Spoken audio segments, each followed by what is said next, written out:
Assalomu alaykum do'stoni giromi, подписчикони муҳтарам, обунушвандагони канали мо. Инак дарси навбатиро, дарси дуюмро дар бораи сармоягузорӣ оғоз мекунем.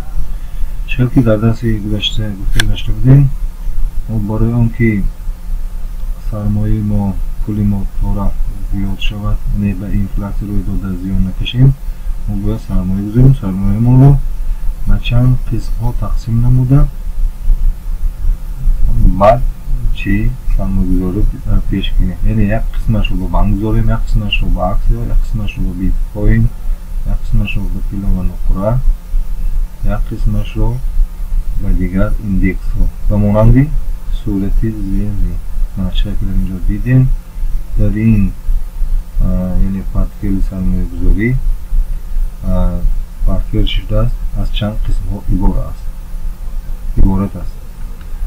барои мисол мана дар портфели мо 24% пули мо, агар пули мо умуман 100% бошад, 24% пули мо, сармояи мо ба банк мисол гузошта шудааст, 19% мо ба давлат қарз дода истодем, я облигация карда истодем, 13% барои мисол мо ба индексҳо гузоштем, индексҳои дунё пул гузоштем, 8% ба аксияҳои Европа пул гузоштем, 5%ро ба тилло гузоштем, 13%ро ба пифҳо, 7%ро ба доллар гузоштем, 11%ро ба тамоми аксияҳои дигар дунё аз рӯи интихоби хуdo мо чӣ гузоштем. Бинед дар асоси ҳамин портфели инвеститсиони мо чӣ ташкил шуд. Яъне вақте ки дар дохили портфели мо як қисми аксия мо, як қисми гузориши сармоя варз кардем ба минус равад, яъне ба зиён равад, як қисми дигараш ба плюс рафт истода дар суммаи опшн мегӯям, яъне дар умуман дигар қисмашро, яъне зиёнашро пӯшонда албатта ба плюс ба пештарӣ чӣ меравад. Портфели мо аз назари диверсификатсионӣ зиёни дигар аксияро пӯшонда то пешрафта сармояи мо чӣ зиёд шуданаш мумкин аст. Анакнун барои он ки мо сармоягузориро сар кунем, барои мо се шарт зарур аст. Агар ҳамин се шартро мо иҷро накунем, сармоягузории мо чӣ ҳеҷ пеш намеравад. Аз сармоягузории мо чӣ фоида гирифта наметавонем. Чӣ ҳезм ки мо ба биржаҳо ягон чиз харидор шавем, мо бояд дар ин се шартро чӣ албатта иҷро кунем. Яъне якум шарти мо бояд аз ягон банкҳои давлатӣ ягон қарз фоизи баланд надошта бошем, яъне ягон банк қарз надошта бошем, онро маҳкам кунем албатта фавран. дуюм, мо бояд як қисман пули озод дошта бошем ки дар сармояи мо чӣ иштирок накунад, яъне ҷудоӣ албатта як қисми пуламо зиёдтӣ бошад, яъне ба дигар сарфу чиқими хона ё дигар чизҳомо оварда бошад, яъне чиро мегӯям финансовӣ шуд. сеюм шарт ҳамин аст ки вақте ки сармоягузориро сар мекунем, ба ҳамин сармоягузории худомо аз 6 моҳ беҳтар аст чандин сол ба вақт чӣ нарасем, яъне сарфа накунем ба дигар кор. Сармояи мо дар дохили ҳамин бизнес чини ба гуфти русӣ оборот шуран гирем, яъне давом ёфтан гирем. барои чӣ ин дар дастаи дида менем барои чӣ будагиш. баъд аз ҳамин се шартро иҷро кардан мо метавонем сармоягузориро сар кунем. агар ҳамин се шартро мо иҷро накунем, дар сармоягузории мо ягон фоида ба даст намеояд. албатта ин се шартро ба худ шарт кунед ва корро чӣ оваред. баъд аз ин се шарт мо бояд чӣ сармоягузориро оғоз кунем. инак дар ҳамин дарс баъзе савол медиҳанд ки мо агар пул надошта бошем барои сармоягузорӣ чӣ кор кунем? барои ин ҳам як роҳ аст. барои ин мо аз $100 чӣ хел оғоз кардани сармояро дар дарсҳои оянда дида мегузорем. яъне агар касоне ҳастанд ки сармояи зиёд надоранд, 100,000 сомон, 200,000 сомон, 10,000 сомон ҳам надоранд, пули кам доранд, бинобар ин барои касоне ки пули кам доранд, яъне сармоягузор надоранд, من در دستای آینده از $100 چه بیزنس چه سرمایه‌گذاری آغاز کنم آن را می‌آموزم. این در دستای آینده حالا دوامی درس. در درس‌های این بعد ما می‌آموزیم چی را؟ بیرژه چیست؟ معنای بیرژه چیست؟ بروکر چیست؟ این مفهوم‌ها را دیده می‌بریم. بیرژه چیست؟ و بیرژه اینوستورها بروکرها چی لازمه؟ کدام اسباب‌های سرمایه‌گذاری از همه چی مشهورتر است؟ بیرژه و بروکر را دیده می‌بریم. بیرژه این یک نمودی بازار است. در بازار میوه سبزیجات می‌فروشند، چیزهای خوراکواری می‌فروشند. در بیرژه باشد کاغذهای قیمتناک، همین اکسیون می‌فروشند. اسعارهای تمام دنیا فروخته می‌شود. محصولات خوراکی، گندم، غله، دانه چیزها فروخته می‌شود. در بیرژه بسیار رازدیل‌های خود را دارد، یعنی قسم‌های خود را دارد. همانند صورتی زیری، یعنی بیرژه فوندوی بیرژه میگویند، بیرژه فوندی، بیرژه اسعاری است، ولی بیرژه میگویند بیرژه محصولات ها خوراک است. یعنی فقط بیرژه. این بیرژه مهنتی است که ما این برای ما چی لازم است. اصلا ما این سه نمودی بازار یکی در بیرژه موجود است آن را دیده می‌بریم. یعنی بیرژه کاغذهای قیمتناک فوند و بیرژه میگن، یعنی تمامی در این بیرژه در این نمود تمام اکسیا ابلیگاسیون تمام کمپانی دنیا خرید و فروش کرده میشود. در بیرژه اسعاری یعنی ولوت بیرژه میگن، در این خرید و فروش اسعارهای تمام دنیا فروخته میشود نسبت به دلار. همه اسعارهای دنیا کتیروف کرده ایستاده خرید و فروش کرده میشود. در مفهوم کتیروف اینها آینده در دست دیده میبریم. تورن بیرژه میگن، تورن محصولات‌های خوراکواری، مول‌ها و مانند نه فقط مول‌های خوراکی، اینچنین مانند نفت، گاز، بنزین، همین نمودها را چی در نظر داریم. گندم، شکر، روغن، همه چیزها چی فروخته میشود. در بیرژه یعنی بازار تمام خرید و فروشی همین مال‌ها در زیر نظارت چی گرفته میشود. یعنی بیرژه نظارت میکند که کی چقدر چی میفروشد، یعنی کی چقدر اسعار میفروشد یا محصولات میفروشد یا چی اکسیون میفروشد، آن را چی نظارت میکند و در اساس نظارت کنی با واسطه قانون‌های خود همین خرید و فروش، هم خریداران هم فروشندگان را و فریب خوردن چی را نمیدهد. یعنی نظارت میکند که همه این خرید و فروش از روی قانون‌های دولتی چی به وجود آید. این بیان‌ها در دولت‌های گوناگون چی موجود هستند؟ در امریکا موجود است، در خیط‌های موجود است، در بریتانیا کبیر، در اروپا بسیار هستند، در استرالیا موجود است. بماند بیرژه نیویورک، نستک در امریکا، بیرژه در ژاپن اکسچنج گروپ، شانگهای استاک اکسچنج در خیط‌های، یورونکس در اروپا، لندن استاک اکسچنج در بریتانیا چی موجود هستند. بروکرها چی هستند؟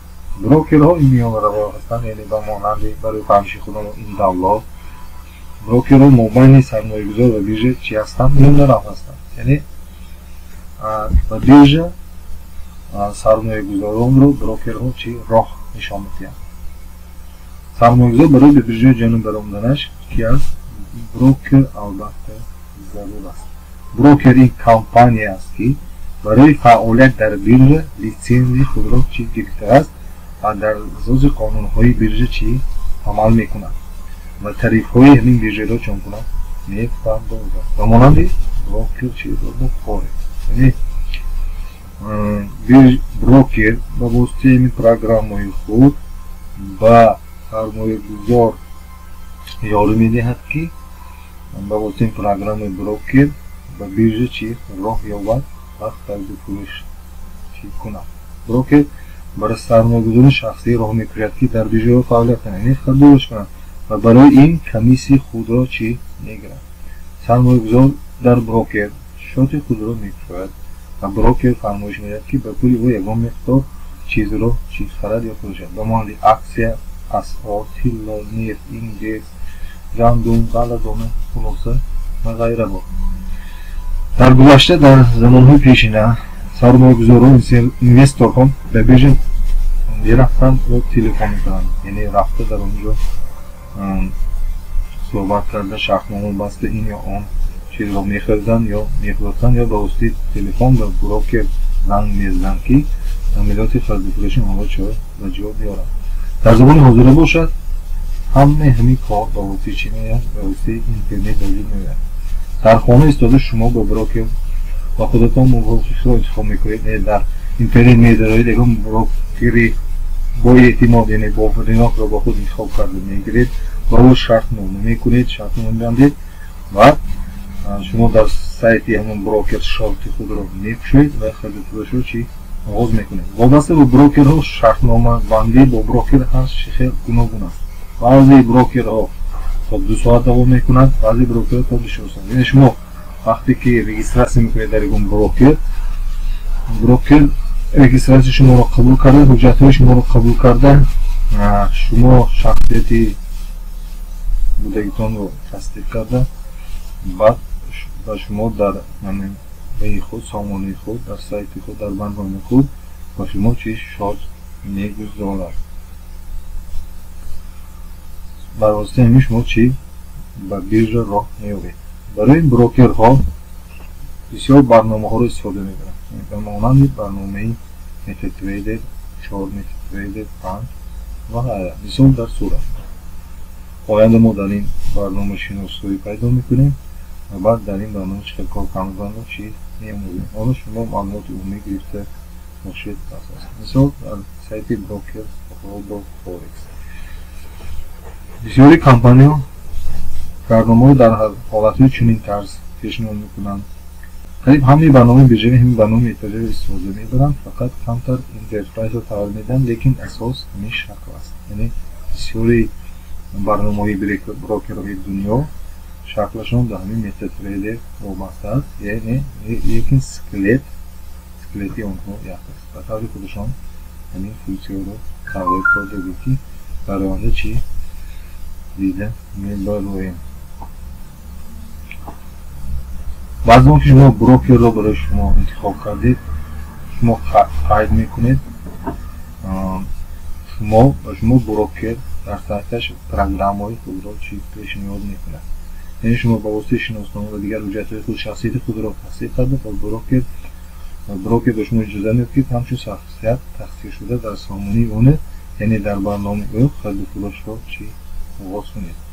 شخصیت شما در همون بروکر میشد سیو میشود، ایدنتیفیکاسیون میشه، انیخ کرده میشد که شخصیت شما انیخ هست یا چی دروغ است. آنها با ترس‌های گوناگون شخصیت شما رو با واسطه حجتنامه شما، با واسطه حجت‌های پیشنهاد کردگی شما شخصیت شما رو انیخ کرده در کابینت برای شما کابینت شخصی چی می‌شوید. یعنی شما با واسطه کابینت شخصی به همون بروکر داخل شده لاگین پرول خود رو میزنید، شما با کابینت شخصی خود چی وارد میشوید که من این رو باز در درس‌های آینده مفصل دیده در ویدیوها برای شما می‌پرتایم. اینو در درس‌های آینده با مفصل می‌بینیم. حالا باز دوام درس، یعنی با واسطه با بروکر داخل شدن برای شما یگان نوتبوک لازم یا تلفن لازم یا چی پلانشت لازم. یکی من تفصیل میتونم بهترش چی کنید با نوتبوک کار رو آغاز کنید، چون با نوتبوک بسیاری فونکسیون‌های همین پروگرام رو مفصل‌تر پورا می‌آموزید. یعنی توانایی برنامه رو در نوتبوک آموختن آسان است و در آن وسیع‌تر آموخته می‌شود. در تلفن و پلانشت هم دشوار است. بعد در نوتبوک آموخته استفاده برنامه رو، هم برنامه‌های فروش رو در نوتبوک آموخته بعد به تلفن و پلانشت گذارید می‌شود. این طرفش در خصوصیت هر یک شخص، قابلیت هر شخص گوناگون است، هر کس موافقی قابلیتش، موافقی لیاقتش چه آموزش کنند می‌شود. در برنامه متاتریدر کاغذهای قیمتناک فروخته میشن، مال فروخته میشن، асъорҳо фурӯхта мешаванд. ҳамаи инҳо дар ҳолати чӣ ҳастанд? Электронӣ мавҷуд ҳастанд. дар бирҷо чӣ харидан мумкин аст? дар бирҷо бисёр китобҳои худро дорад, разделҳои худро дорад. масалан яъне аксиё харидан мумкин аст дар раздели фондали бирҷа. дар раздели валютни бирҷа яъне асъор тамоми асъорҳои дунёро харидан мумкин аст. фунт стерлинг харидан мумкин аст, азони британия, евро харидан мумкин аст, доллар харидан мумкин аст, рубли русӣ харидан мумкин аст. дар товарни бирҷа ягон нефт, газ харидан мумкин аст. фарз кунем шакар, равған харидан мумкин аст. ҳамаи инҳо чӣ харидан мумкин аст. дар ин бозорҳо харидани аксиё монанд тилло, нуқра, платина, ғава, дона, ҷувори макка харидан мумкин аст. фасол харидан, лӯбиё харидан мумкин аст. дар ҳамаи бозори фондҳо бирҷа мебинем ки дар онҳо аксиё ҳастанд, апликатсиё ҳастанд, ETF-ро хариду фурӯш кардан мумкин аст.